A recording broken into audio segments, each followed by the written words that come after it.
Welcome to the F3 podcast, where we discuss all things that pertain to faith, family, and finances. And remember, no subject, and I mean no subject, is off limits. All right, we got a good one for you today. We are your hosts. I'm Dr. Lionel M. Blair Sr., and I'm sitting next to my lovely, gorgeous, perfect wife, the sainted mother herself. Saint Jasmine. Saint Jasmine the first. Bless God. Dr. Jasmine Blair. All righty. Welcome everybody to the F3 podcast. If this is your first time here, just go ahead and buckle your seatbelt because it's like this all the time. Yes. Listen, be sure to like, subscribe, and share. Hit the notification bell so you'll be notified every time we put a new episode. And be sure to take us with you. You can find us on Apple Podcasts, Google Podcasts, Yes. Spotify, Anchor, Castbox, and wherever your favorite podcasts are streamed. And also check out the links in the show notes as well as the description box to find out how you can become an avid supporter of this podcast, as well as some links to some of our other great books and products and services that we have to offer. So let's get into today's topic. You want to put the topic up? My pastor is on vacation. I'm staying home. Now, this is a really good one. It's a really good one. Y'all gonna find this one to be really funny because I know somebody's like, well, what? See, church attendance tends to go down over the summertime anyway. And it's somewhat to be expected. You know, people have been working all year, the kids are out of school. So, people are traveling to see family, traveling, just to get away, just to take a break and do some new things. So that's all fine and dandy. So you've got some churches that already fear the summer slump because for some people, going to church literally just becomes optional during the summer. Well, I don't feel like it. I'm going to the beach, or I don't feel like it. I'm doing this or that. So not only it already becomes, we serve God, right? This going to church is an avid part of our faith until summertime comes around. Then it's something that becomes optional. But to make matters worse, when the pastor ain't been on vacation all year. The pastor finally decides to sneak away for about a week or two vacation. People, who preaching? I'm not going to church. Yep, pastor gone. I'm gonna sit home. I'm gonna come right back. Hey, pastor, they go. Never know I won't hear. What in the world? So I definitely want to talk about this today. I want to kick this over to you. Let's go back a little bit. Why do people feel like when it's summertime, okay, it's time for me to just go to church when I feel like it?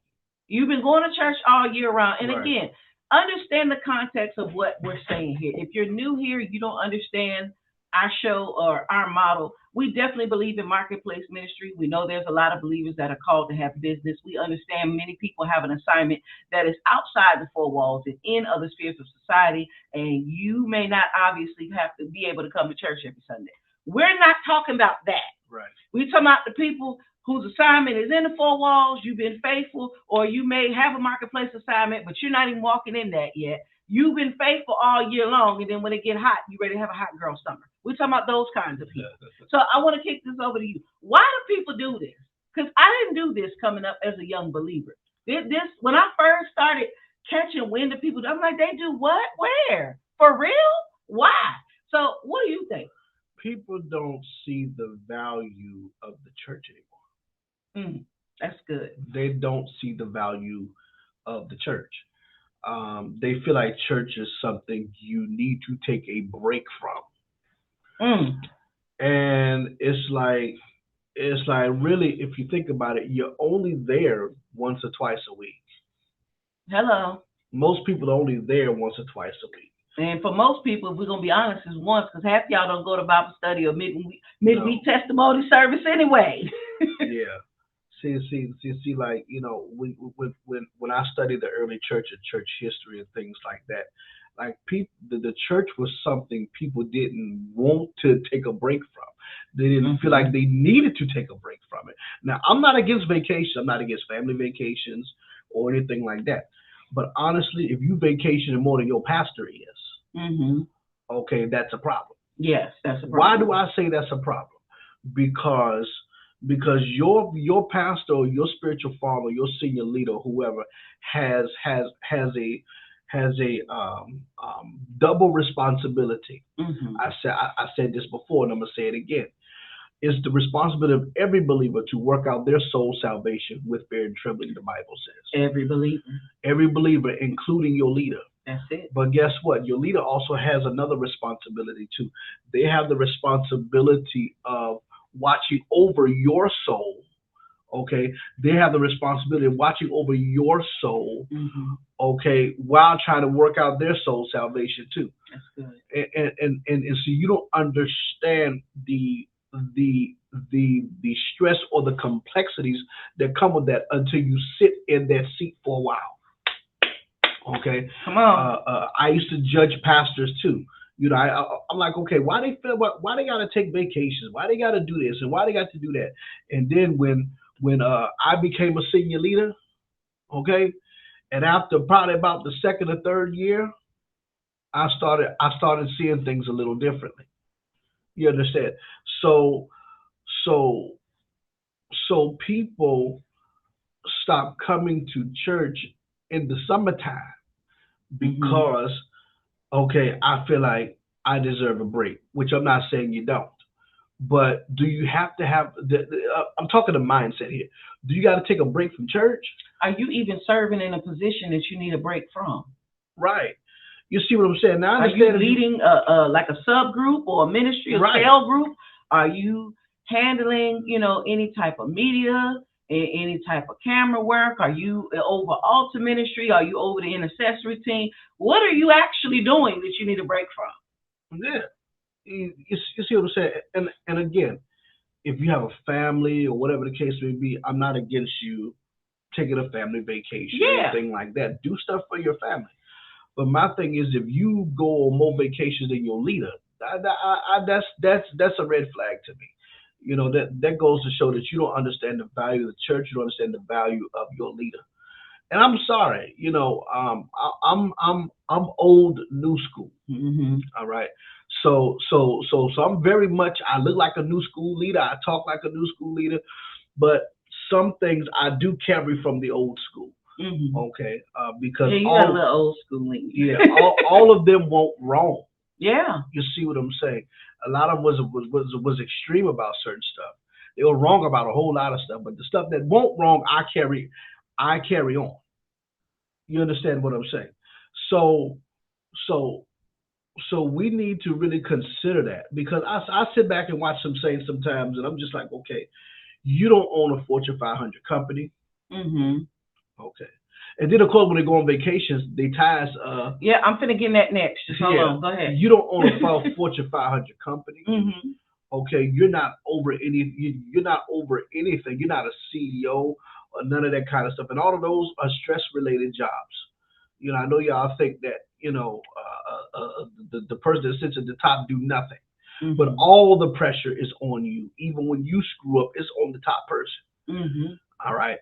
That's why managers fire people. That's it. Okay. So if you're not a senior leader, okay, like a pastor or something like that, or the head of a congregation, or if you're not a CEO or running a Fortune 500 company, if you're not really running anything, that takes a lot of your time. And that are really something that you're majorly responsible for. Why are you taking 4-5 vacations?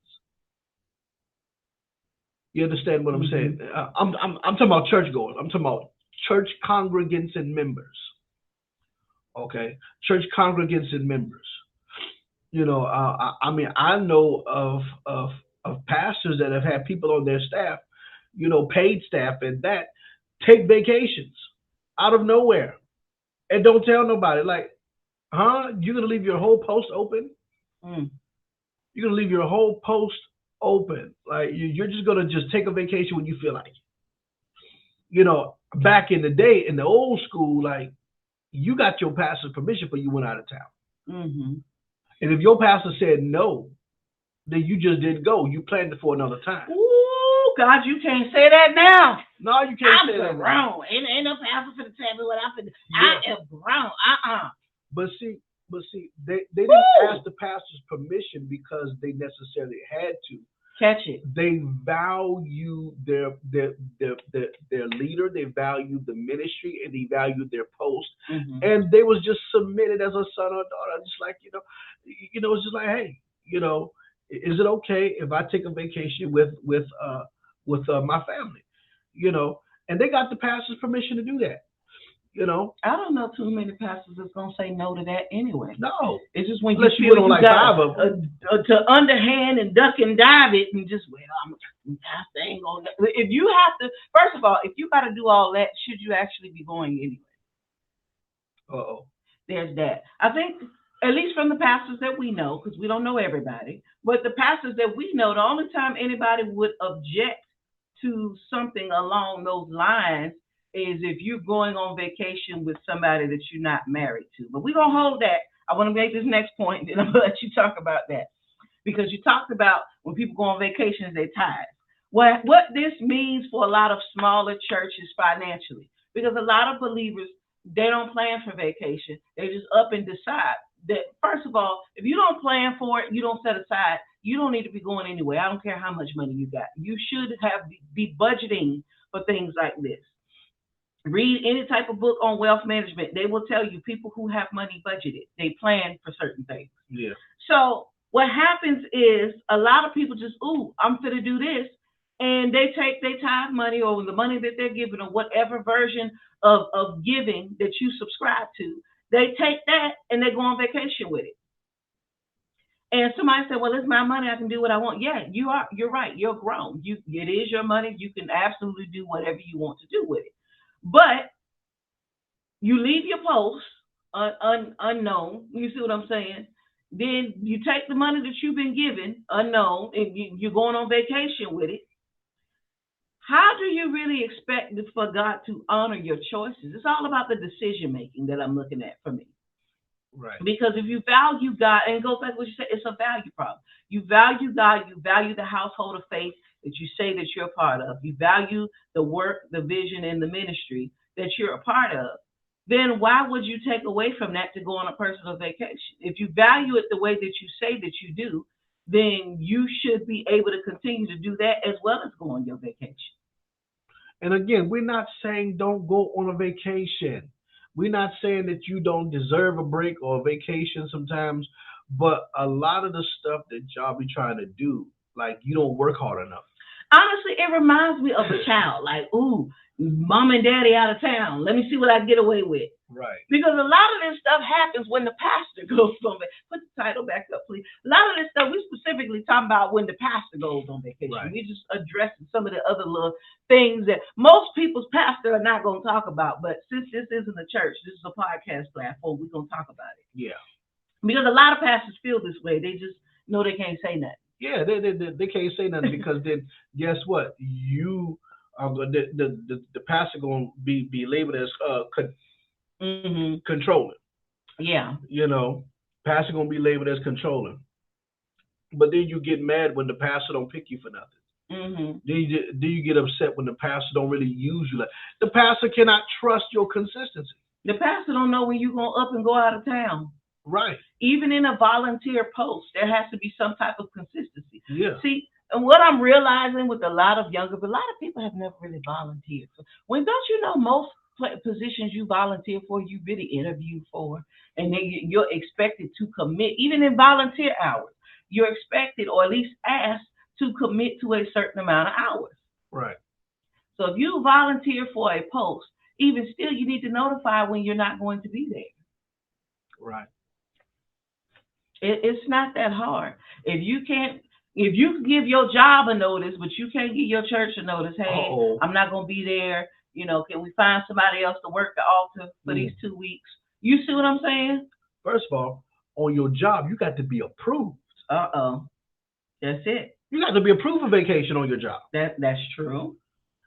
But why do we think that we don't have to do this in the church? That's my thing. A lot of y'all treat y'all jobs better than your churches. You treat your bosses better than your pastors. You're out of order. Because see, that leader is giving you eternal things.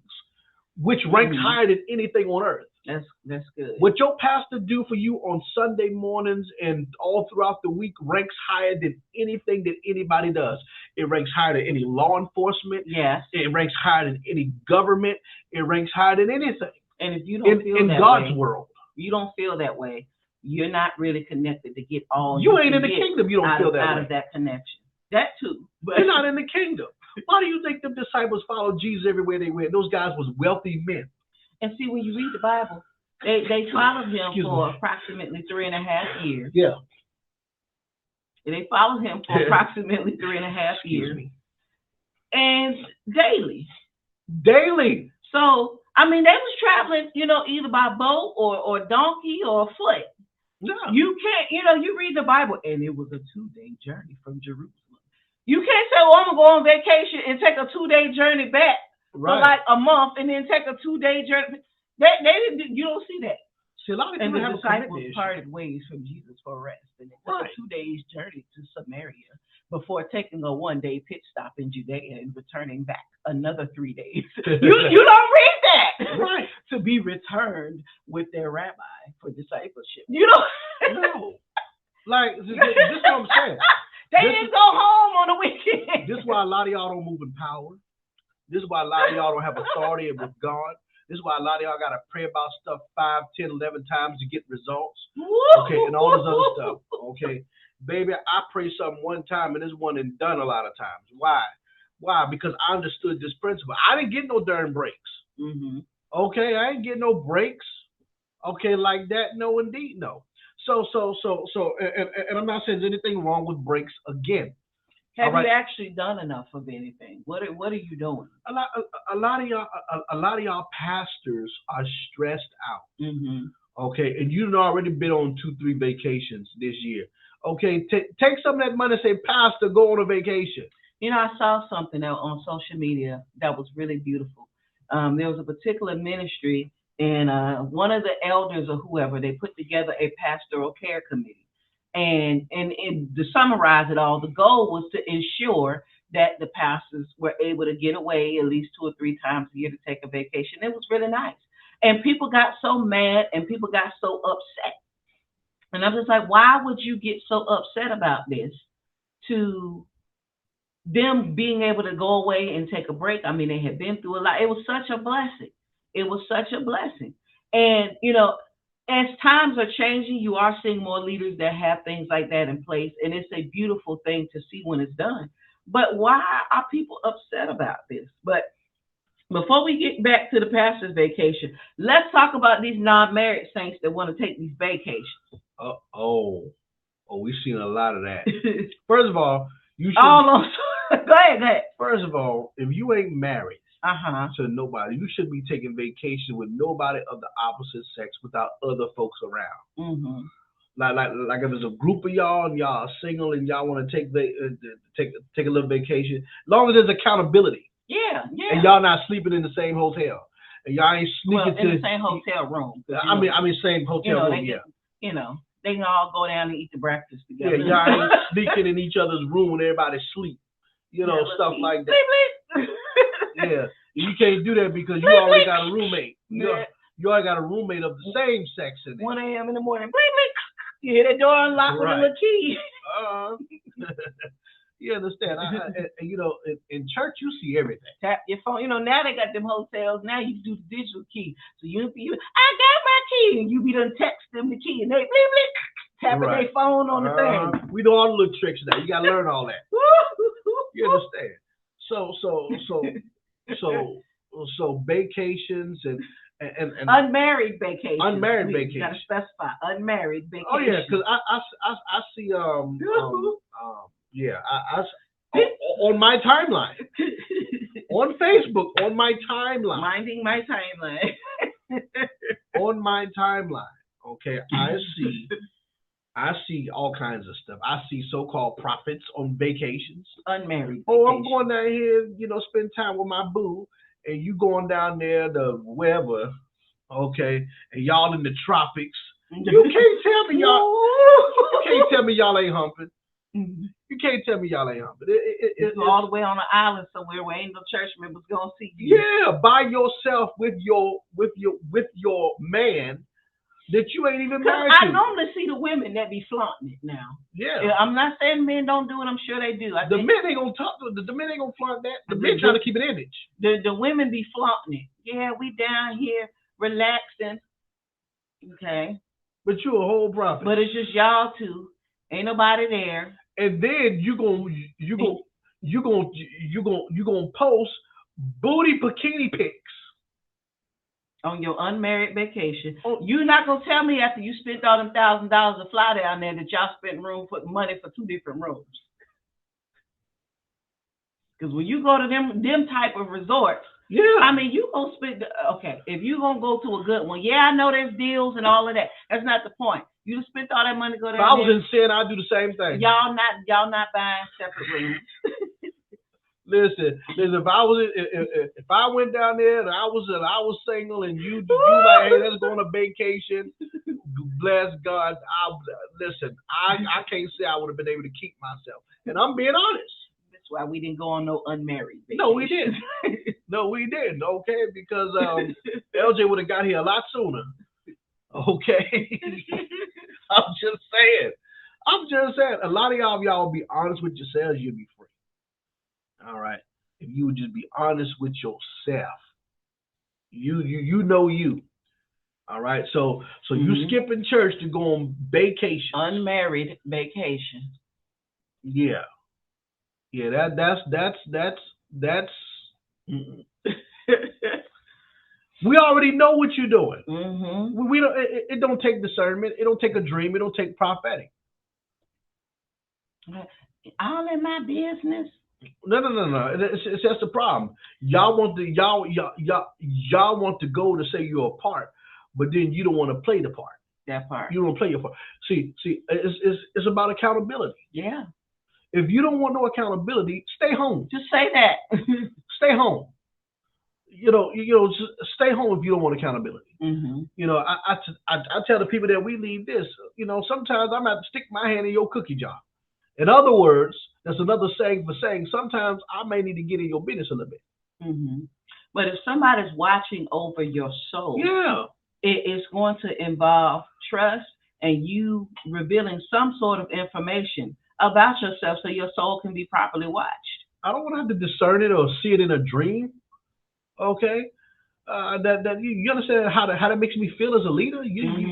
You ain't come to us and be like, hey, even if you messed up, hey, I messed up. I don't want to have to see that in a dream. Exactly. At least you was able to come forward. Okay, well, here's what worked. Here's what didn't work. So now going forward, let's regroup and do things this way so you won't mess up again. Yeah. It's not that hard.